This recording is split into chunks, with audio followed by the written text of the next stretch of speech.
Okay, so now if I take a circle and select it, I can make it bigger.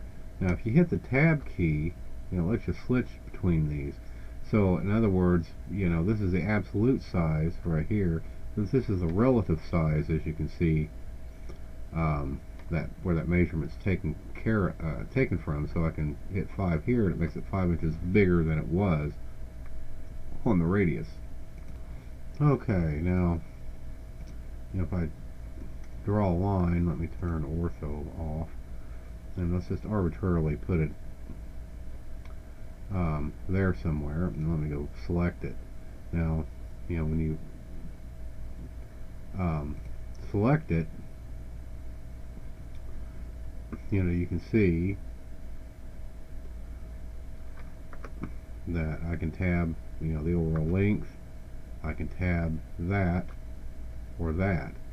But let's say I wanted to make it 2 inches longer. Okay, it maintained that angle. You can see it didn't modify it, so which is great. So and let's go to this as the overall length. Let's say I wanted to make it 3 inches overall. Still, the angle has been maintained. But I can go actually change the absolute or relative angle. So let's say I wanted to make it at a 45-degree angle. Well, now it's at a 45-degree angle. Now let's say I wanted to make it at a 30-degree angle. Now it's at a 30-degree angle. And if I wanted to make it, let's say 30 degrees relative to what it is, then I'll change it like that. So that's, some pretty cool features right there you don't see in Rhino. I mean, I'm not quite sure exactly how helpful these would be, but it's hard to say unless you've really gotten into intensively using them compared to Rhino. But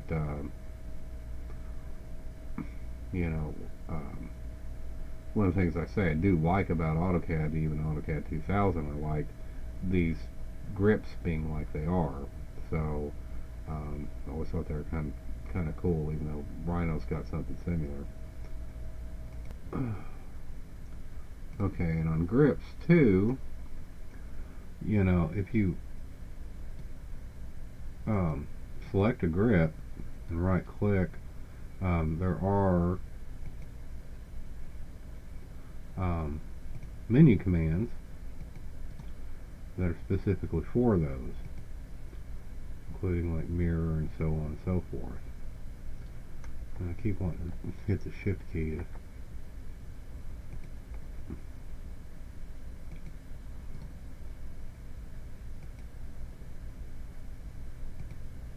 anyway, there are options too for dealing with grips right here. So open grouping, use shift to add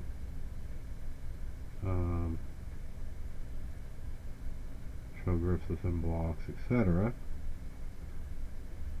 So anyway,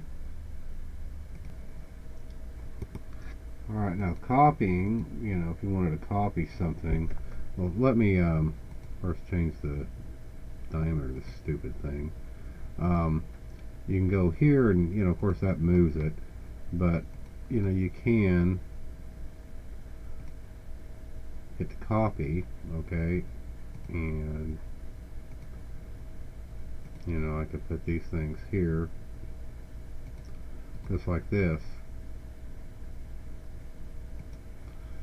Okay, now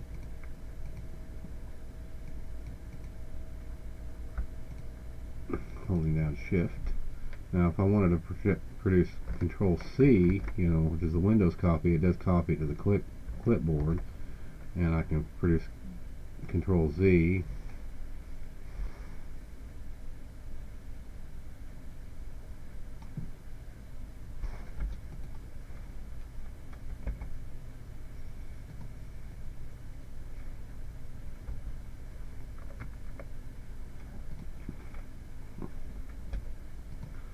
Well, this actually doesn't work any better than Rhino's when you're trying to recall selection sets. But at any rate, you know, if you hold Control or do Control Shift Z, um,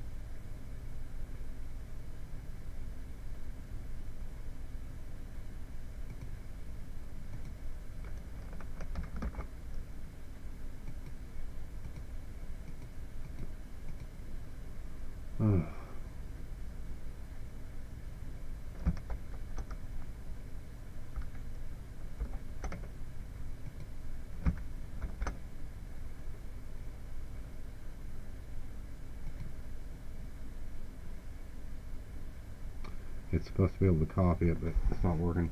Okay.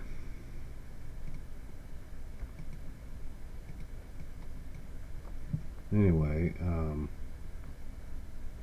Control Shift Z does supposedly work. Try to Control V. Okay, that's an absolute, but Control Shift V, you know, I don't know. I mean, it doesn't seem to work, you know, from what I can see. Because it's supposed to be, you know, copy with base point, okay?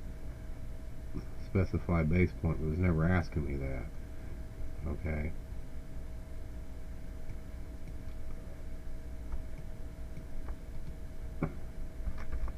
And Control V, I got my base point, alright? So, put it that quadrant right there.